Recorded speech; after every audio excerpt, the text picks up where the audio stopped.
जब जब इंसान ने प्रकृति की चीजों के साथ छेड़छानी करी है तब तब उसे खामियाजा उसका भुगतना पड़ा है। और ऐसा मैं क्यों कह रहा हूँ, चलिए देखते हैं। आज की कहानी की शुरुआत होती है नोरा नाम की लड़की से, जो अपने पिता के साथ रॉक क्लाइंबिंग कर रही है। उसका ये पैशन है और ये पैशन को पूरा करने के लिए उसके पिता बखूबी उसका साथ दे रहे हैं। और ऊपर पहुंचने पर उन्होंने बताया कि तुम्हें सामने वाली पहाड़ी पर कुछ देखा?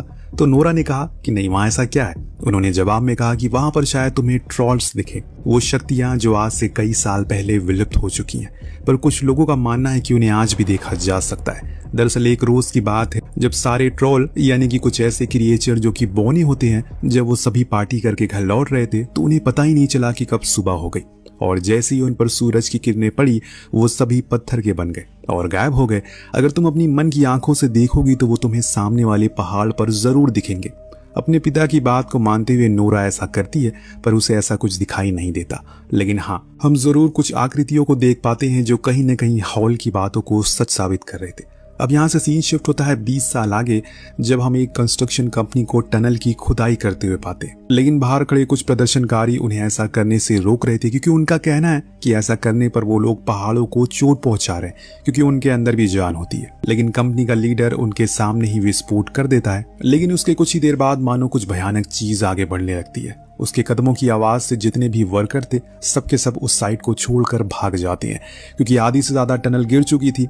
ये हादसा इतना बड़ा था कि शहर के जनरल को भी इस बारे में इत्तला किया जाता है। जो कुछ साइंटिस्ट की रिसर्चर की टीम थी साथ में मीटिंग में बैठते हैं, जिसमें हम नोरा को भी देख पाते हैं, क्योंकि अब वो एक बड़ी डायनोलॉजिस्ट बन चुकी है। उसका काम है डायनासोर की प्रजातियों की खोज करना और पता लगाना कि आखिर उस दिन ऐसा क्या हुआ था जिसे एक ही बारी सारे लोग विलुप्त हो गए। खैर, जनरल इस बारे में सभी से बात करते हैं। कुछ का कहना था कि शायद धमाके की वाइब्रेशन के कारण जमीन धंस गई होगी, कुछ का कहना था कि शायद भूकंप आया होगा जिसके कारण जमीन खिसक चुकी है। पर नोरा साफ साफ कहती है कि आप लोगों को दिख नहीं रहा है कि वो किसी के फुटप्रिंट है। अब उसकी यह बात सुनकर सभी लोग उस पर हंसने लगते हैं। इतने में वहां पर एक लड़की आकर उन्हें एक वीडियो दिखा दी है, जिसमें यह साफ दिख रहा था कि जिस समय पर यह हादसा हुआ उसी समय कोई बड़ा सा दायित्व उस जगह से बाहर निकला, जंगलों के रास्ते में चला गया, पर साफ साफ दिखाई नहीं दे रहा है। उसकी इस वीडियो ने सभी के मन में एक अंदेशा डाल दिया कि आखिर ये चीज क्या है। सीन शिफ्ट होता है एक ओल्ड कपल पर, जो आराम से वादियों के बीच में अपना समय बिता रहे थे। तभी उन्हें ऐसा महसूस हुआ मानो जैसे धरती कांप रही है,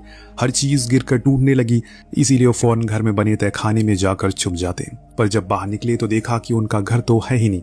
ऐसा लग रहा है कि मानो कोई उसे अपने साथ ले गया। इस चीज की खबर बाहर स्टेट डायरेक्टर को दी जाती है, जो नोरा को भेजते हैं तहकीकात करने के लिए। इस दौरान कैप्टन होलम उसे बताते हैं कि शायद कोई बहुत बड़ा जीव था जो बस कुछ ही देर के लिए आया और समुद्र के रास्ते से तबाही मचाकर जंगल में कहीं चला गया। हमने पूरा जंगल छान लिया लेकिन वो कहीं नहीं मिला। इतना बड़ा जीव कैसे गायब हो सकता है? नोरा को समझ आ गया कि जरूर ट्रॉल हो सकते हैं। शायद उन्हें 12 में से कोई एक जाग गया होगा, क्योंकि जब उसने उसके पैरों के निशान देखे तो अपने पिता की कहानियां उसे याद आ गई।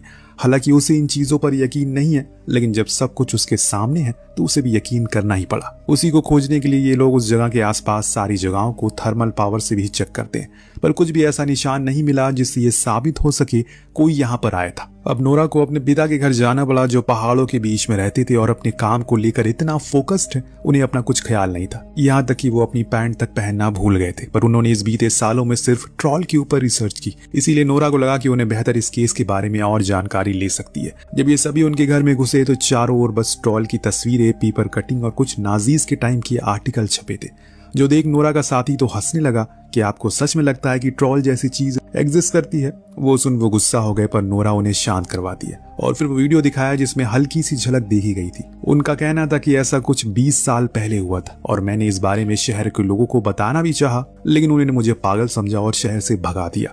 पर मेरा यकीन मानो वो अभी भी है। लेकिन नोरा का मानना है कि अगर वो हैं तो उनके अवशेष हमें क्यों नहीं मिलते? आखिर हम कैसे यकीन करें कि वो हैं? तो नोरा के पिता हार्वर्ड कहते हैं कि उनके अवशेष है यही कहीं आसपास, हमें दिखाई नहीं दे रहे हैं बस। अब ये लोग उन्हें लेकर उसी जगह पर जाते हैं जहां आखिरी बार ट्रॉल के पैरों के निशान देखे गए थे। वही हार्वर्ड हर चीज को देखता है और बड़े ही यकीन के साथ कहता है कि वो यहीं पर है। लेकिन कैप्टन के साथ साथ अब नोरा को भी लगने लगा है कि उसके पिता पागल हो चुके हैं। आखिर जिस चीज का कोई वजूद ही नहीं है उस पर कोई कैसे यकीन करे? लेकिन हार्वर्ड को खुद पर भरोसा है। इतने में वहां पर बादल आना शुरू हो जाते, जिसके साथ ही हवा में एक अजीब सी गंध घुल जाती है कि इतने में नोरा के पीछे कोई आता है। जी हाँ दोस्तों, ये ट्रॉल था जिसने सिर्फ अपनी आंखें ही खोली और उसी को देखकर इन सब की आंखें फट जाती है। वो उसी पहाड़ पर सो रहा था, लेकिन इन लोगों ने उसे नींद से जगा दिया और वो अपने पैरों पर खड़ा हो गया है। ये लोग जल्दी से हेलीकॉप्टर में बैठकर वहां से भाग जाते हैं। जब इस चीज की वीडियो हर तरफ फैल जाती है तो लोग में डर पैदा होता है। इंटेल सर्विस को भी अब नोरा की बातों पर यकीन हो गया है, ये भी कि वो मान गए कि वो बड़े पैरों वाले निशान वाला यही दायित्व था। इधर ये लोग सेफली आर्मी कैंप तक पहुंचते हैं, जहां पर प्राइम मिनिस्टर से नोरा कहती है कि उसे कुछ टाइम चाहिए ताकि वो इस चीज पर थोड़ी और रिसर्च कर सके। लेकिन प्राइम मिनिस्टर का कहना था कि ये जो कुछ भी है उसे खत्म करना होगा, क्योंकि वो हमारे शहर और हमारे लोगों के लिए खतरा है। अगर वो गलती से मेन सिटी की तरफ आ गया तो सब कुछ तबाह हो जाएगा।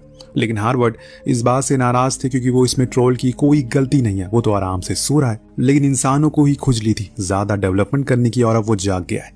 लेकिन प्राइम मिनिस्टर किसी की नहीं सुनते, यहाँ तक कि वो ये भी कह देते हैं कि अब नोरा का काम यही खत्म हो चुका है, इसीलिए बेहतर है कि अब वो अपने पिता के घर वापस चली जाए, क्योंकि आगे की कार्रवाई अब आर्मी करेगी। उन्होंने अब पूरी तैयारी शुरू कर दी, किसी भी तरह करके उसे मार गिराना है। लेकिन नोरा और हार्वर्ड को पता था ऐसा करके वो तबाही को अपनी ओर मोड़ रहे हैं, इसीलिए उन्हें कैप्टन से कहा कि वो उन्हें भी अपने साथ ले चले। वो जरूर कुछ न कुछ तरीका निकाल लेगी जिससे ट्रोल को भी कोई नुकसान ना हो और यहाँ के आम लोगों को भी। बड़ी देर समझाने बुझाने के बाद आखिरकार कैप्टन मान जाते हैं और इन्हें अपने साथ ले जाते हैं, जहां हम देख सकते हैं कैसे आर्मी तैयार होकर उस जगह बैठी है, ताकि जैसे ही वो उन्हें हल्का सा दिखे वो उसे नष्ट कर दे। उन सभी ने नाइट विजन पहन रखे हैं, जिससे इन्हें दूर से आता हुआ ट्रोल नजर आता है। फिर क्या था, ये उस पर बड़ी बड़ी मिसाइलें दागना शुरू करते हैं उसे, वो भी गुस्से में आ जाता है और फिर आर्मी की सभी ट्रक टैंक को नष्ट कर देता है। उसकी त्वचा इतनी कठोर होती है, किसी भी असला बारूद कर उस पर कोई असर नहीं हो रहा था। हालांकि आर्मी ने पूरी कोशिश की, पर उन्हें भी यकीन हो गया कि इस पर कोई असर नहीं होगा, इसीलिए वो वहां से पीछे हट जाते हैं। तब हार्वर्ड वहां उस ट्रोल के करीब गया, उससे बात करने की कोशिश की, जो देख उसे भी लगा कि कोई तो है उसे जो समझता है। वो रुक गया, उन्हें सुनने लगा। ये देख हार्वर्ड बहुत खुश होता है, कम से कम वो प्रकृति के इन अनमोल चीजों को समझ तो पा रहा है। लेकिन दोस्तों तभी आर्मी इसी का फायदा उठाकर उस पर फिर से शूट करने लगती है, जिससे होता ये है ट्रोल भड़क जाता है और तेजी से पीछे की ओर मुड़ता है। इसी चक्कर में उसका पैर हार्वर्ड को लग जाता है और इसमें वो बुरी तरह घायल हो चुके थे। हालांकि इसके बाद ट्रोल वहां से चला गया, लेकिन हार्वर्ड अब अपनी आखिरी सांसें गिन रहा है। उसकी ऐसी हालत को देखकर उसकी बेटी को खुद के इमोशन को रोक नहीं पाती और वहीं रोने लगती है। तब हार्वर्ड उसे बस 2 ही शब्द कहता है, जिसमें पहला था द पैलेस और दूसरा था होम। इसके बाद वो अपना दम तोड़ देते हैं। अब नोरा को कुछ समझ नहीं आया कि उसके पिता के कहे हुए इन शब्दों का क्या मतलब है, लेकिन इतना तो वो जान गई है कि उन्हें पता है कि कैसे ये सब रोका जाए। इस बात का पता लगाने के लिए नोरा कुछ पुरानी किताबों को देखना शुरू करती है जो उसके पिता ने लिखी थी। उसमें एक बड़ी ही जानकार चीज जानने को मिलती है। असल में उसे एक फोटो मिली जो कि चर्च की थी, जिसके बाहर कुछ पत्थर रखे हुए थे।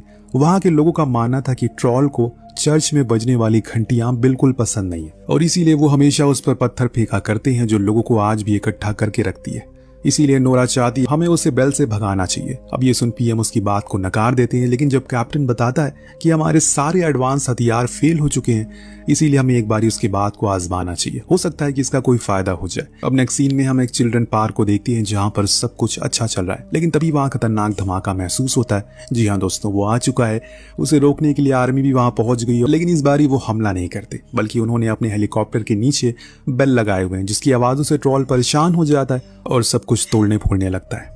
उन्हीं में से एक हेलीकॉप्टर जब एक बच्चे के ऊपर गिरने वाला था, तभी ट्रोल ने उसे रोक लिया, जो इस बात का गवाह देता है कि वो किसी भी मासूम इंसान को नुकसान नहीं पहुंचाना चाहता, बल्कि बस वो यहाँ से कहीं दूर खुशी जीना चाहता है। लेकिन अब तो पूरे शहर में पैनिक फैल चुका है। लोग अपने घरों से बाहर निकलने में डर रहे हैं, मिलिट्री पर सवाल उठ रहे हैं, इसीलिए अब सभी के ऊपर बहुत ज्यादा प्रेशर है। कई घंटों की खामोशी के बाद आखिरकार ये फैसला लिया जाता है कि उन्हें शहर को खाली करवाना पड़ेगा, क्योंकि अब परमाणु हथियार से ही उसे खत्म किया जा सकता है। लेकिन नोरा इस बात से सहमत नहीं थी, उसे कुछ मिसिंग लग रहा है।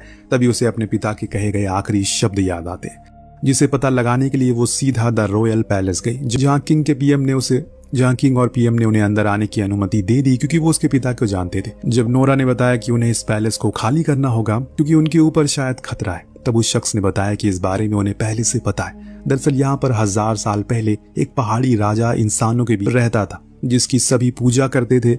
लेकिन प्रिंस सेन को ये चीजें पसंद नहीं थी, क्योंकि वो चाहते थे कि सब लोग जीसस के सामने प्रे करें। इसीलिए उन्होंने एक एक करके सभी ट्रोल के परिवार वालों को खास तरीके से मरवा दिया, फिर उनके अवशेष यहाँ रख दिए, जिसकी तलाश में तुम्हारे पिता हमेशा से थे।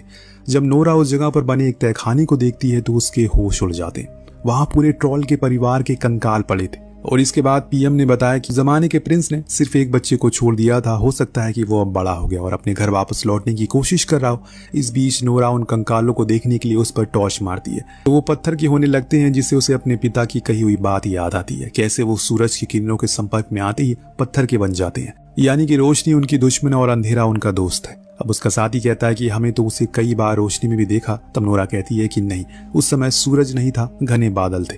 अब उसने फौरन कैप्टन को इत्तला किया और बताया कि उन्हें जितनी जल्दी हो सके शहर में यूवी रेज लाइट लेकर आनी होगी और ये सब खत्म हो सकता है। लेकिन वहीं दूसरी ओर पीएम ने जब देखा कि अब शहर की ओर वो बढ़ रहे हैं तो उसे परमाणु बम के लिए आदेश दे दिया, जिसके लिए एक फ्लाइट टेक ऑफ कर गई। जब इस बारे में कैप्टन को पता लगा तो उसने उस जेट के पायलट से कहकर थोड़ी देर के लिए डिले करवा दिया, इससे पहले कि वो उस आइडिया को टेस्ट करना चाहते हैं। यहाँ कैप्टन को भरोसा है नोरा पर, जरूर उसने कुछ सोच समझ कर ये बोला होगा। अब जब ट्रॉल तेजी से पैलेस की ओर आ रहा है क्योंकि वहां उसका घर है, इधर ये दोनों एक कार पर ट्रॉल के एक परिवार के शख्स का कंकाल लेकर बाहर आते हैं, फिर उसी के सामने से लेकर उसे गुजरते। लेकिन इनकी किस्मत इतनी बुरी थी कि वो कंकाल इनकी कार से गिर जाता है, फिर हाथ लग जाता है ट्रॉल के, जिसको वो बड़ी ही सहजता से उठाता है और देखने लगता है जरूर ये उसका कोई करीबी होगा, क्योंकि इसके बाद तो मानो वो पूरी तरह से पागल ही हो जाता है। वो उनकी कार के पीछे पूरे गुस्से में भाग रहा था और इसी का फायदा उठाकर नोरा उसे शहर से बाहर लेकर आ गई, जहां पर कैप्टन ने पहले से ही सारी लाइट को लगा रखा था, जिसे ऑन करते ही वो तड़पने लगता है और फिर धीरे धीरे करके पत्थर में तब्दील होना शुरू हो जाता है। लेकिन तभी अचानक से बीच में नोरा को उसके लिए बुरा लगता है, लाइट को बंद कर देती है और कहती है कि जितना हमें जीने का हक है उतना उसे भी है। जिससे उसके पिता ने उससे बात करने की कोशिश की थी, वो भी वैसे ही बात करती है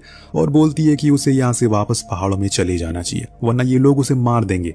वो उसके सामने हाथ जोड़ती है, ट्रॉल भी समझ गया, पर तभी दोस्तों सुबह हो जाती है और सूरज की किरणें देखते ही देखते वो पत्थर में तब्दील होने लगता है। इस बदलाव में उसे बहुत ही ज्यादा तकलीफ हो रही थी, जिस चीज को नोरा महसूस कर सकती है, लेकिन अब वो कुछ कर नहीं सकती क्योंकि ट्रॉल का अंत करीब है। वो कुछ ही पलों में पत्थर की मूर्ति बन जाता है और नोरा उसके करीब गई, उसे माफी मांगी क्योंकि वो उसे बचा नहीं सकी, उसकी आंखों में आंसू थे, लेकिन वो कुछ कर नहीं पाई। कुछ देर में वहां पीएम का काफिला आता है, जिसमें से पीएम बाहर आकर नोरा से बोलते हैं कि उसके पिता की सारी कहानियां सच थी। लेकिन नोरा कुछ नहीं कहती और बिना कुछ बोले वहां से चली जाती है और इसी के साथ ये कहानी यहीं पर खत्म हो जाती है। वेल, आपको कहानी कैसी लगी हमें कमेंट करके जरूर बताएगा। मिलते हैं अगली वीडियो में। Thank you so much for watching.